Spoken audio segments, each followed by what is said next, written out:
Philippines, muy correcta, muy top model. No me mató mucho el maquillaje porque se veía como no sé, como Zempic. Pero ajá.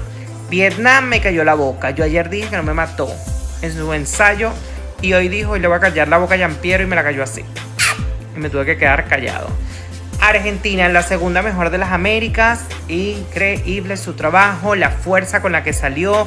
Así se maneja una pasarela de top model muy fuerte, muy contundente. Bueno, muy valenciano, así que van como corriendo. Nos vemos!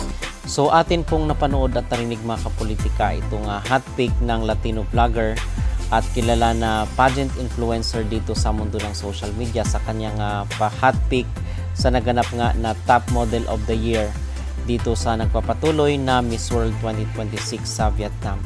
So ngayong araw po yung day 11 na dito sa kailang competition at asahan po natin yung kailang sports challenge mamaya at abangan po natin yung gagawing pasabog ni Asia Rose Simpson dito sa fast track challenge na ito. So dito sa sinabi ng Latino vlogger is pasok po si Asia Rose Simpson sa kanyang pa-hot pick dito sa kakatapos lang na kailang activities kagabi. At ating pag-uusapan in this video kung sino-sino pa ang mga standout dito sa kailang runway top model of the year. At sa pagrampa is marami nakita natin na marami ang mga magaganda, marami ang mga magagaling, marami yung mga maganda yung isinuot nila mga kapolitika kasi marami yung mga nagrereklamo doon sa naging styling ni Asia Rose Simpson na kung saan is mas maganda yung ibang grupo kung ikukumpara dito sa kanila.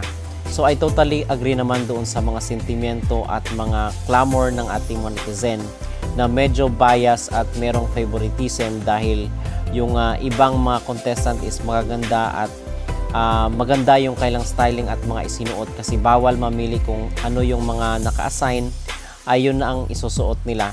So dito daw kay Asia Rose Simpson is hindi daw maganda mga kapolitika yung sa grupo nila yung pinasuot. So yun yung mga nababasa natin dito sa social media. Which is true enough kasi nakikita natin doon yung mga pambato like for example ng Vietnam, itong pambato ng Japan, yung sa Latin community magaganda rin actually. So yung mga Latin representatives maganda yung kailang mga isinuot mga kapolitika. So masasabi natin na medyo bias most especially dito sa headdress ni Asia Rose Simpson kasi yung iba wala namang headdress at mas maganda pa nga yung ayos ng kanilang buhok. So yun yung reklamo ng ating mga netizen at tayo rin personally nakita natin na hindi maganda yung sa grupo nila Asia Rose Simpson kung ikumpara mo especially doon sa mga Latino representatives. So yung question is sino-sino ba yung mga nag-stand out kagabi at yung mga outstanding ang kailang performance, yung kailang looks, yung kailang pagrampa, yung kailang face card. So number 1 ko sa listahan mga kapolitika ay ang pambato ng Chile. So isa siya sa mga standout dito at mga early predictions sa nagaganap na Miss World 2026 kung pagbabasihan ang kailang looks at kanilang pagrampa kagabi dito sa top model of the year. Number 1 si Chile at number 2 ko naman itong pambato ng Brazil. Dahil na-mention actually natin ito doon sa ating mga naunang video na isa si Brazil sa mga hot pick ngayon dito sa Miss World 2026. Maganda, maputi at nakakasilaw mga kapolitika yung ganda nitong pambato ng Brazil. So yung pangatlo ko is itong pambato ng Venezuela. Isa rin po si Venezuela dito sa mga usap-usapan sa social media pero ang ano sa kanya mga kapolitika is hindi kasi siya marunong mag-Ingles. So yun yung disadvantage dito kay Venezuela at in fact is meron pa nga siyang ano 'di ba? Meron pa siyang translator dito sa mga activities nila. So number 3 si Venezuela at yung pang-apat ko naman is yung pambato ng Malaysia. So little did we know is kakaunti lang po yung mga nakanotice sa kanya pero yung sa tingin ko dito is nung nakita ko itong si Malaysia, I believe na she is something rin dito sa kailang top model of the year. At yung panglima ko of course ay walang iba kundi ang ating pambato na si Asia Rose Simpson. So on point, fierce at tama yung mga movement. Maganda mga kapolitika yung ipinakita ni Asia Rose dito kagabi despite doon sa nangyari na nasira yung strap ng kanyang sandal. Gusto ko yung kanyang pagrampa, confident at yung kanyang presence dito sa kanilang runway challenge na ginanap kagabi sa 10th day ng Miss World 2026. So andun yung fears at andun rin po yung presence, napakagaling, napakaganda nitong si Asia Rose Simpson, kahit meron pang mga hindi magandang nangyari dito sa sa kanyang bago nag-start yung kailang runway, ay na-execute ni Asia Rose yung kanyang assignment dito sa kanilang competition. Okay? So panglima ko itong si Asia Rose, at pang-anim ko naman mga kapolitika ay yung pambato ng Vietnam, na isa rin sa mga paborito ngayon, at yung pambato rin ng Japan. Okay, so yun yung aking mga early favorite dito sa nagpapatuloy na Miss World 2026. So again, ito po ay base lamang po sa aking personal na opinion, kasi alam naman po natin na sa isang continent is isa lang yung mga kapasok doon sa top 6 nila, at yung iba is kukunin doon sa fast track challenge nila. So galingan na lang po ni Asia Rose Simpson dito sa kailang fast track. At ang isa kong ma-advise mga kapolitikas, enjoy lang talaga ni Asia itong competition, kasi makikita natin maraming mga magaganda, marami yung mga magagaling, marami yung mga talagang masasabi natin na yung charisma, yung dating nila is marami ang nag-stand out talaga dito sa Miss World 2026 para sa edisyon ngayong taon. Pero ang sabi nga ng ating mga netizen, merong mga almost perfect na yung mukha nila, yung beauty nila.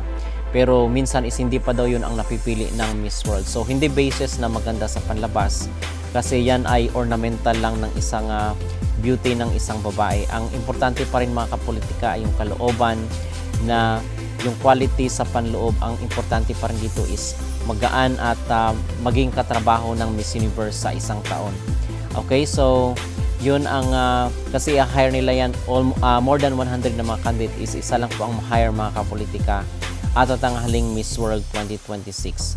So obviously sa napakaraming magaganda, alangan naman piliin nila yung lahat ng magaganda dito sa Miss World. At yung mga magagaling, of course, pipiliin nila kung sino yung magaan katrabaho mga kapolitika. Okay? Hindi lang sa panlabas na anyo nakabase ang Miss World. At dito naman is makikita natin na si Asia Rose Simpson is ginagawa niya, nilalaban niya talaga ang Pilipinas mga kapolitika. Kung kaya marami ang mga netizen na humahanga sa kanyang determinasyon yun, sa kanyang husay. At the age of 18 is masasabi natin na malayo pang mararating ni Asia Rose sa larangan ng beauty pageant competition. So ngayong araw po, again, is day 11 na, at yung kailang sports challenge, abangan natin yung ipapakitang gilas ng ating candidate, ng ating representative dito sa Miss World na si Asia Rose Simpson.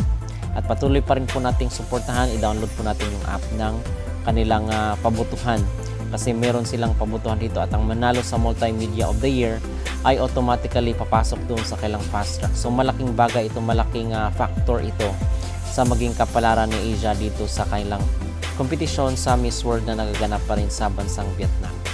At so far mga kapolitika, yun po ang ating pinaka-latest na update dito sa mundo ng beauty pageant sa naganap kahapon na Top Model of the Year, kung saan ay iba't ibang mga contestant, maraming mga contestant ang nag-stand out dito sa kanilang pagrampa sa runway. At isa na nga po dyan ang ating pambato na si Asia Rose Simpson. So, sa inyo pong palagay, sino-sino kaya mga kapolitika ang mga nag-stand out at mga stunning ang kailang performance doon sa Top Model of the Year? At sino sa tingin nyo rin ang tinik sa corona ng Miss World? At samantala, narito naman po ang ibang mga hot pick nitong Latino vlogger na ating napanood sa unang part nitong video. At ayon sa kanya, maliban dito kay Asia Rose Simpson, ay narito rin po yung ibang mga kandidata na nag-stand out doon sa kailang mga performance. Mis favoritas en la competencia de Top Model del Miss Mundo solo son 25, había hecho un filtro de 40 y luego lo tuve que bajar porque eran demasiadas. Pero bueno, si se quedan algunas afuera, que sepan que sé que habían candidatas muy buenas. Empezamos con Estados Unidos, que ya comenté que me parece que esa peluca cortica le queda súper bien, me parece que es bellísima y que lo hizo muy bien, de verdad. Mucho control en el escenario, creo que brilló y que destacó. Brasil, una de las pieles más hermosas del concurso, también destaca por su belleza y su rostro espectacular. La niña de Turquía también me parece que tiene un rostro de impacto, me parece que lo hizo muy bien, muy correcta en el escenario, con una cinturita que quisiera tener yo en este momento. Una de las que me llamó la atención fue Mauritius. No le había prestado atención en toda la competencia. La verdad que la niña es preciosa. Tiene un garbo para ser top model. Es espectacular. Así que esta niña, si no gana, pues mira. Chile, divina, espectacular. Rostrazo, correcta, straight to the point. Lo que tienen que hacer las top model. Belgium, bella esta morena. Pelazo, rostro, cuerpo. Me dio un poquito Miss Grand, pero bueno, bien. Por aquí vemos a Botswana. Mucha presencia escénica tiene esta mujer, tiene una mirada fuerte, una mirada cautivadora. Esto es lo que la mayoría de las negras tienen. Me encantó su vestido, by the way, aunque no lo haya escogido. Cambodia, muy correcta, muy directa donde tenía que ir, hizo lo que le pidieron, así que me gustó, me encantan esas candidatas que saben lo que tienen que hacer. Colombia, también muy correcta, muy guapa. El vestido estaba bello, creo que lo que estaba arriba, esto aquí, el chale este raro, lo hubiera quitado. La niña de Guinea Ecuatorial, también de las mejores en top model. Cuidadito que esta puede quedar en el top de las Áfricas. Divina, espectacular, piel impoluta, el vestido le queda bellísimo. Malaysia, no me parece que fue la mejor en la pasarela, pero me parece que es tan bella, tan correcta, con una presencia tan linda que la pongo. La niña de India se batió un champucito, me gustó, tuvo aquí un solo de casi un minuto, creo que tiene un rostro precioso y yo creo que puede entrar también. Bolivia, muy correcta, no me mató el vestido, pero bueno, esto no lo eligieron ellas, pero se veía preciosa, muy impoluta, divina, muy correcta, me gustó, supo llevar bien el vestido. Kenia, me encanta, muy top model, me gusta, me da ese flow de Tyla, la que canta. Venezuela, ya yo lo dije, para mí mi favorita de las Américas. Es que presencia escénica, rostro, mirada, cuerpazo, pasarela, o sea, me lo dio todo. Y eso que no tenía el vestido más bonito de todo. Dominican Republic.